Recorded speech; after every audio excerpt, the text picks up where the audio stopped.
Humanistas es un programa de televisión perteneciente al taller de radio y televisión de la Facultad de Humanidades.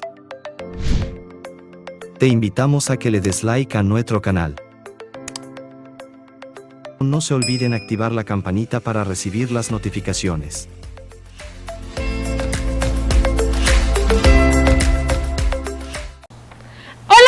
¿Cómo están? Yo soy Fernanda Ramírez y bienvenidos a Humanistas. Recuerda que Humanistas es directamente desde el taller de radio y televisión aquí en la Facultad de Humanidades. El día de hoy tenemos a un gran invitado, pero antes de irnos con este invitado no te olvides suscribirte, darle like y dejar tu comentario, porque tu opinión es muy importante para nosotros y nos hace crecer y ser un mejor programa.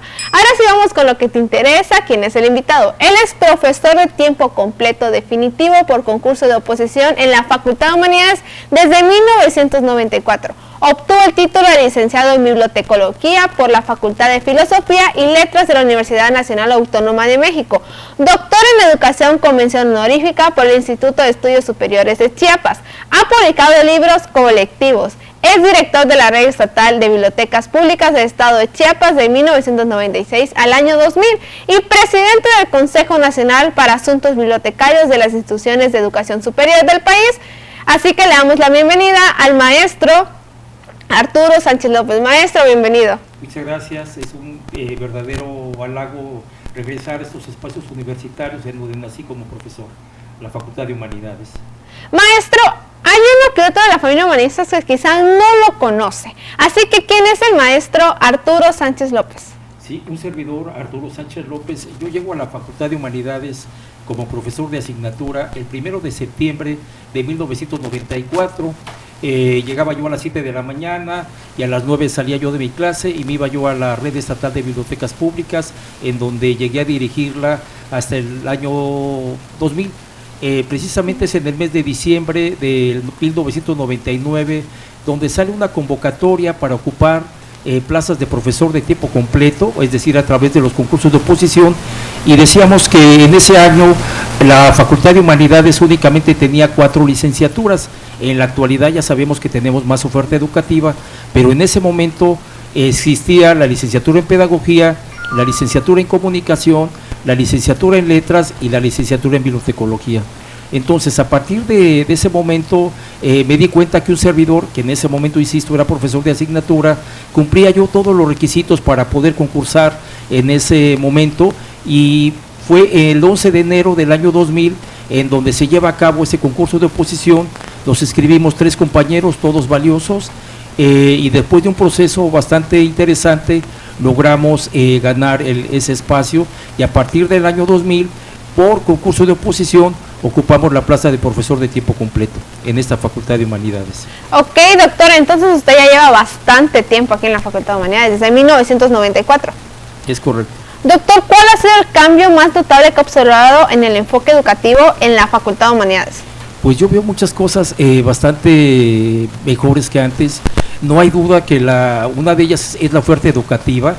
Sin duda ahora tenemos ya, además de las 4 licenciaturas que había yo mencionado, es grato decir que ahora tenemos la licenciatura en Filosofía, tenemos la licenciatura en Tecnologías Aplicadas a la Educación, y caray, pues esto sumándole a los posgrados, que ya también de hecho ya existía, pero bueno, se han fortalecido y se han consolidado, la especialidad en procesos culturales electroescritores, que por cierto, un servidor, yo coordiné ese programa hasta el año del 2014, en donde logré evaluarme y llevar este programa como un programa consolidado de posgrado, evaluándome en ese momento en lo que era el CONACYT, y también obviamente parte de la oferta educativa que veo muy valiosa, que también ya existía pero se ha fortalecido, es la maestría en estudios culturales. Y para cerrar con broche de oro, es muy grato saber que continúa el doctorado en estudios regionales, en el cual también tuvimos una pequeña estancia allí con los compañeros del DER.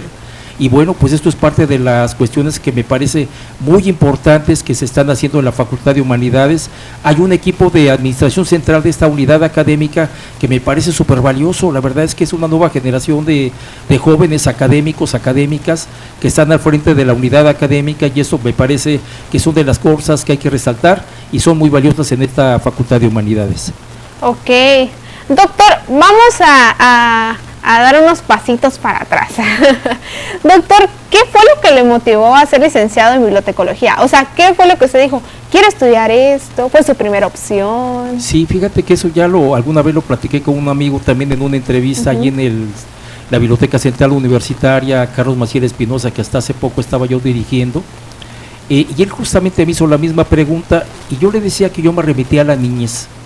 Cuando yo era un niño, yo recuerdo que 5, 6 años, 7 años, los días domingos en aquel tiempo me daban 20 centavos o un peso de plata de Morelos, si no mal recuerdo, y yo con ese peso de Morelos me iba yo a la esquina de la casa, en donde había un señor que tenía cuentitos en el piso, y este señor rentaba los cuentos para poderlos leer. Yo la verdad no recuerdo ya cuánto me alcanzaba con ese peso de Morelos para poder alquilar los cuentos al señor, pero lo hacía yo cada domingo,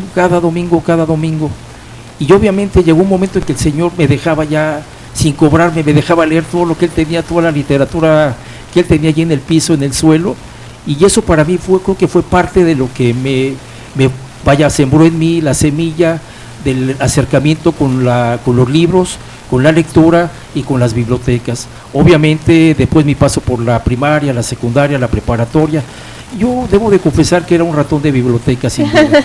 Yo era de las personas que no salía de la biblioteca, y cuando ya logré ingresar, yo tuve la fortuna de formarme en la Facultad de Filosofía y Letras de la Universidad Nacional Autónoma de México, y recuerdo que me fascinaba meterme en la Biblioteca Nacional de México. Fíjense que la Biblioteca Nacional de México es un lugar hermoso. Las comparaciones no son buenas, sin embargo, yo quisiera decir nada más para que nos demos una dimensión de lo que estamos hablando. La Biblioteca Central Universitaria Carlos Maciel Espinosa de nuestra universidad mide 7.500 metros cuadrados, en 3 niveles, con una escultura tipo maya. Sin embargo, la Biblioteca Nacional de México, hagan de cuenta que son 3 veces o 4 veces más ese mismo espacio. ¿Se imaginan de lo que estamos hablando? Bueno, pues en mi caso, como estudiante de la licenciatura en bibliotecología, me fascinaba meterme a la Biblioteca Nacional de México, que por cierto está dentro de las instalaciones del Circuito Cultural Universitario de la UNAM, y también en la Biblioteca Central de la propia institución. Ok, entonces a usted le encantaba estar en la biblioteca. ¿Era su pasatiempo favorito? Sí, fíjate que, bueno, yo también en la preparatoria tuve mis primeros acercamientos también con la parte musical. De hecho, toco un poco la guitarra, allí en la preparatoria lo aprendí. Ya en tiempos de universitario hice, igual que muchas generaciones de jóvenes, me manifesté musicalmente. Sí, también en aquel tiempo tocábamos muchos covers de la música que se escuchaba en los años 60, 70, y bueno, creo que esa es una faceta que creo que muy pocas personas conocen de un servidor, pero sí, musicalmente también me he manifestado. Ok, entonces le gustaba mucho tocar guitarra. Me sigue gustando, ya no tengo guitarra, voy a comprarme una de nuevo.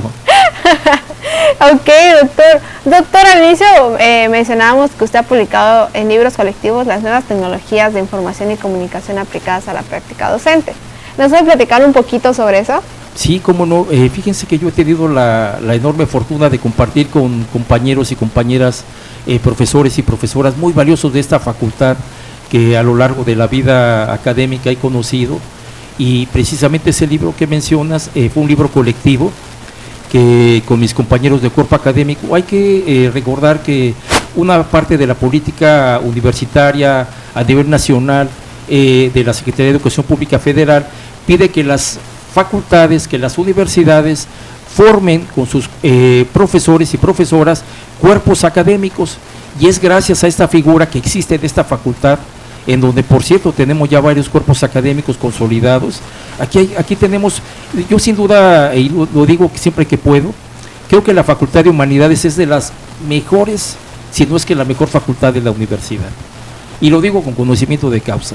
He estado desde el 1 de septiembre de 1994 y he visto su desarrollo a través de estos más de 30 años que he podido poner un granito de arena en esta institución. Entonces ese libro pues efectivamente trata de lo que son las TICs, que en los años finales de los 80, principios de los 90, viene un desarrollo tecnológico tremendo, que obviamente se aplica en todas partes y por supuesto en la educación. Recordemos la pandemia del COVID-19 en marzo del año 2020, en donde creó una tensión tremenda en todas las dimensiones de la vida del país y del mundo, en donde obligó al académico, a los profesores, a los alumnos, a las alumnas, a esforzarse por crear espacios formativos en donde, por ejemplo, la tecnología jugó un papel fundamental. Imagínense, si no hubiera sido por la tecnología, no hubiéramos logrado durante esa pandemia sacar adelante la formación de muchas generaciones de estudiantes de todos los programas educativos de la universidad y de las universidades del país y de las universidades del mundo.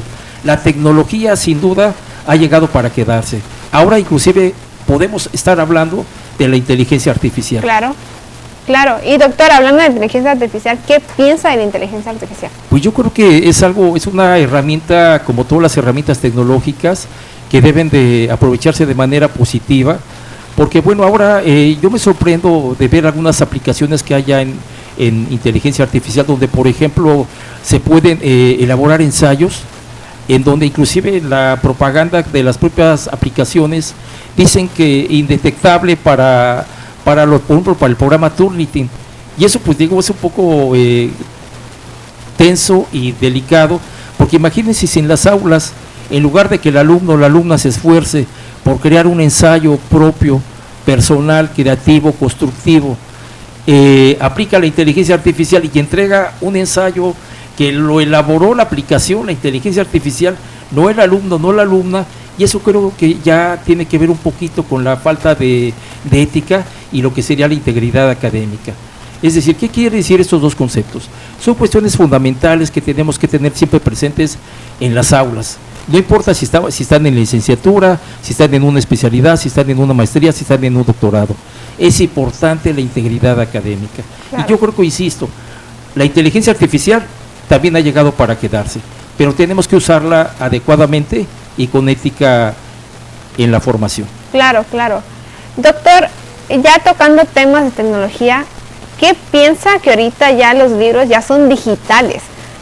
Pues fíjate que yo mismo decía yo que hasta hace poco, yo regreso a la facultad el 2 de octubre de este año, y pues fíjate que en el sistema de bibliotecas de la universidad precisamente dejamos 56 bases de datos que están disponibles para todos los universitarios. Yo cada semestre mandaba una invitación a todas las unidades académicas de la universidad, en donde los invitaba yo a tomar un programa que diseñamos precisamente en la pandemia del COVID-19, que le puse por nombre Programa Permanente de Desarrollo de Habilidades Informacionales en la modalidad virtual.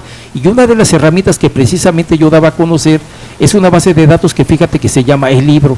Okay. Esta base de datos, El Libro, tiene cerca de 140,000 libros electrónicos en cualquier campo disciplinario. Imagínate, 140,000 libros electrónicos en cualquier campo disciplinario que tú, tu compañero, tu compañera, el profesor, la profesora pueden descargar a cualquier hora del día. Eso es maravilloso porque, bueno, hay que aclarar una cosa. También hay que decir que desde mi punto de vista, el libro físico nunca va a desaparecer. Y lo hemos visto a lo largo de la historia. Desde que el hombre empezó a escribir en la piedra, después fue evolucionando su trayectoria de la escritura y la lectura, hasta llegar a lo que fue el libro impreso. Pero en este caso, sin duda, se compaginan. Es decir, el libro físico seguirá existiendo, sin embargo, el libro electrónico sin duda llegó también para quedarse. Imagínate, en este momento, si el grupo escolar estuviese compuesto por 100 alumnos, que eso nunca pasa, pero supongamos que fueran 100 alumnos los que estuvieran presentes en un grupo y necesitaran descargar un libro de esta base de datos que te estoy comentando, fíjate que ninguna biblioteca física, ni siquiera la central de donde vengo, ni la que tienen aquí el Armando Duvalier de la facultad, ninguna biblioteca va a tener 100 libros del mismo título. Sin embargo, la biblioteca electrónica, la biblioteca digital que estoy mencionando, te permite que los 100 alumnos tengan su ejemplar, incluyendo al profesor o la profesora que esté dando clase. Okay. Entonces me parece que el libro electrónico también ha llegado para quedarse. Claro, claro. Doctor, es muy importante ahorita el tema de la tecnología, porque hay algo que siempre dicen, ¿no? Que la tecnología siempre va un paso adelante que nosotros. ¿Usted cree que eso es completamente Sí, sin cierto? duda, yo creo que no solamente en cuestiones de educación, la inteligencia artificial también ha llegado en el campo médico, que también es una cuestión muy importante.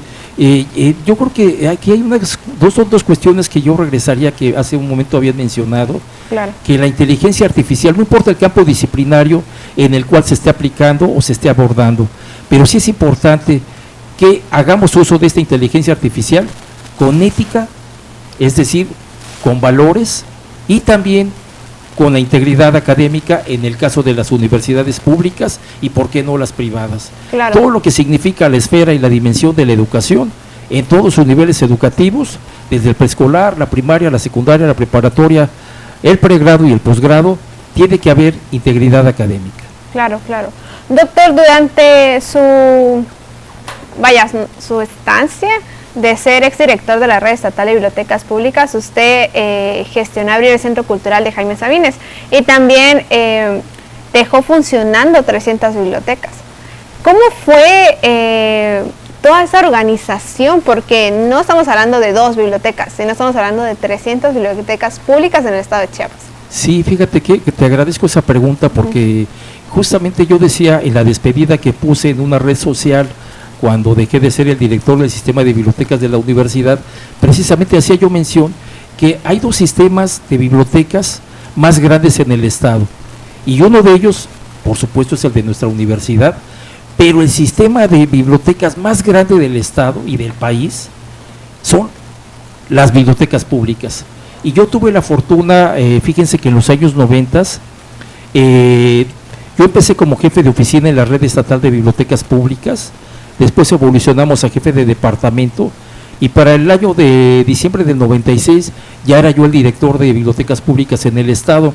Entonces, las bibliotecas públicas, igual que las bibliotecas universitarias, son fundamentales, son básicas para la formación de los niños, los jóvenes y los adultos, porque recordemos que las bibliotecas públicas están hechas para toda la población y en el caso que a mí me tocó vivir, pues sí, es verdad, en ese momento, hablando de los años 90, según el INEGI, había 112 municipios, estoy hablando de los años 90, ahorita ya sabemos que son más. Bueno, pues imagínense, de esas casi 300 bibliotecas públicas que logramos instalar en esa década de los 90 hasta el año 2000, muchas de ellas las teníamos fuera de las cabeceras municipales, es decir, las cabeceras municipales estaban completamente cubiertas, al mínimo con una biblioteca pública, pero más de la mitad de esas bibliotecas públicas las teníamos diseminadas en colonias, en ejidos, en cantones, en lugares marginados, haciendo mucho énfasis, eso hay que decirlo, en los lugares en donde están nuestros pueblos originarios. Entonces fue una experiencia muy bonita. Creo que como todo proyecto es inacabado, sin embargo, fue otra aportación que logramos hacer en esta materia de bibliotecas. Claro, claro. Y doctor, ¿cuál fue el reto más complicado que considera en la apertura de estas 300 bibliotecas públicas? Yo una vez se lo dije a mi maestra, paz descanse ya, la doctora Ana María Magaloni de Bustamante, que fue la iniciadora de este proyecto a nivel nacional. La doctora Magaloni le propuso al en ese entonces presidente de la República, que era Miguel de la Madrid Hurtado, estamos hablando de 1982, le propone la creación de la Red Nacional de Bibliotecas Públicas. Y ya caminando este proyecto, yo en alguna de las visitas que hice con la doctora ya en la Ciudad de México, cuando estaba yo al frente de las bibliotecas públicas en el estado, le dije que yo veía un problema en el caso concreto de nuestro estado. ¿Cuál era el problema que yo le manifestaba a la doctora? Le decía yo, doctora, tenemos cerca de 12 lenguas maternas, Celtat, Tzotzil, Tojolabal, Choca, Chiquel, Lacandón, Mam, y algunas lenguas extraterritoriales que también están dentro del estado, y le decía yo, doctora, las bibliotecas públicas son muy bonitas, vaya, la estantería es nueva, las mesas son nuevas, los libros son nuevos, los catálogos todavía se usaban en tarjetas. Le decía, pero doctora, pero esos libros muy bonitos, la pregunta es, ¿cómo una comunidad Tzotzil o Celtal o Chol o Tojolabal, cómo va a poder leer esos libros si están en, vaya, si ellos hablan una lengua materna? Claro. Entonces creo que ese fue un reto, y a partir de eso es que logramos que mi amigo Omar Sarriaga, quien años después llegó a ser el director de bibliotecas públicas en el país, hizo ediciones bilingües en las lenguas maternas. Entonces como que se tardó un poquito la respuesta, pero creo que ese fue uno de los retos más importantes y que afortunadamente ya en la época del Instituto Chiapaneco de Cultura con el doctor Andrés Fábregas Puy, que recientemente estuvo aquí en la universidad dando una conferencia magistral en el marco de la FIL UNACH 2024, ya se hacían también ediciones bilingües, y creo que en la actualidad ese sigue siendo un reto. Es más, no solamente para las bibliotecas públicas, qué bueno que lo preguntas, sí. Me parece que esto es transversal, y ese problema lo tienen las bibliotecas escolares, las bibliotecas especializadas, las bibliotecas públicas y también las bibliotecas universitarias tenemos ese problema. Claro, claro. ¿Y como qué métodos se pueden utilizar en esos programas para fomentar el ámbito de la lectura hacia los jóvenes tzotziles? Fíjate que ese tema también es muy bonito porque en los años del 2006 al 2010, con un grupo de profesores de la licenciatura en bibliotecología de esta facultad, diseñamos algo que se llamaba unidades de vinculación docente, y empezamos en los barrios marginados de esta ciudad de Tuxtla Gutiérrez, y después nos dijeron, saben que ya no estén en la ciudad, váyanse afuera, váyanse a los municipios más marginados. Y fíjate que nosotros empezamos a ir, elegimos el municipio de Sinacantán, Chiapas, y empezamos a ir todos los sábados con cerca de 24, 25 universitarios. Todos los días sábados íbamos a Sinacantán, y yo confieso que en un primer momento, uno de los temores que yo tenía es que dijimos, bueno, pero si Sinacantán, su lengua materna es el tzotzil, ¿cómo nosotros como universitarios que hablamos español, cómo nos vamos a comunicar con estos niños tzotziles? ¿Y qué crees? Nos llevamos la enorme sorpresa que los niños eran bilingües, los niños de los municipios, de verdad, eso es increíble. Ajá. Son bilingües. ¿Y saben por qué son bilingües? ¿Por qué? Porque desde niños buscan, igual que todos hemos buscado la vida, y los ponen a trabajar. Es decir, los niños que a veces vemos en el Parque de la Marimba, que vemos en el Parque Central, que vemos en San Cristóbal de las Casas con los canguritos, si tú les pones atención, cuando hablan entre ellos están hablando en lengua materna. A mí como me encanta a veces cuando tengo la oportunidad de ir, por ejemplo, al Parque de la Marimba a bolearme los zapatos, me pongo a platicar con ellos y siempre observo cuando se ponen a hablar entre ellos y no hablan en español, hablan en lengua, hablan en tzotzil, y siempre le digo, oye, disculpa, el tzotzil que estás hablando, ¿de qué municipio es? Y la mayoría me dice, de San Juan, de Sinacantán, y si son diferentes municipios.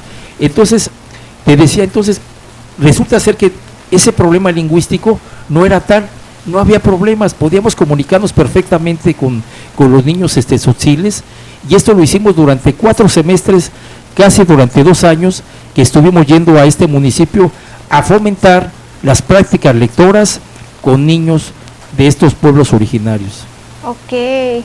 Doctor, creo que ha sido un tema bastante interesante durante toda esa entrevista, porque estos temas creo que no lo habíamos tocado, ni vaya el tema de las bibliotecas públicas en Chiapas, que son bastante importantes, porque actualmente quizá no tenemos como esa cultura más los jóvenes de ir a visitar una biblioteca, ¿no? Todo es como facilidad por internet. Entonces creo que es súper importante que todos sepan que las bibliotecas no se van a extinguir, tienen que ir a leer un libro, son muy bonitas, vayan a visitarlas. Yo ya fui, es muy bonita, es muy grande, todos son bastante amables adentro, entonces que se vayan a dar una vuelta, ¿no, doctora, a las bibliotecas? Invita a las familias humanistas a que vayan a las bibliotecas. Sí, cómo no, pues yo creo que esta invitación es abierta no solamente para los universitarios, y si este espacio de comunicación está abierto a las redes sociales, significa que nos están viendo todos los sectores de la sociedad civil, claro. Es decir, jóvenes, niños, adultos, y pues por supuesto visiten las bibliotecas de todo tipo, claro. No solamente las universitarias, sino las públicas y las que tengan oportunidad de hacerlo. Es más, súmenle las bibliotecas virtuales. Claro, lo importante es que lean, ¿no? Un poquito y se den chance de entrar al mundo tan bonito que son los libros. Doctor, ya casi vamos a llegar al final de la entrevista, pero antes, ¿qué piensa de la creación de este espacio como humanistas, en donde buscamos profundizar la vida de nuestros invitados, de los alumnos, maestros, administrativos?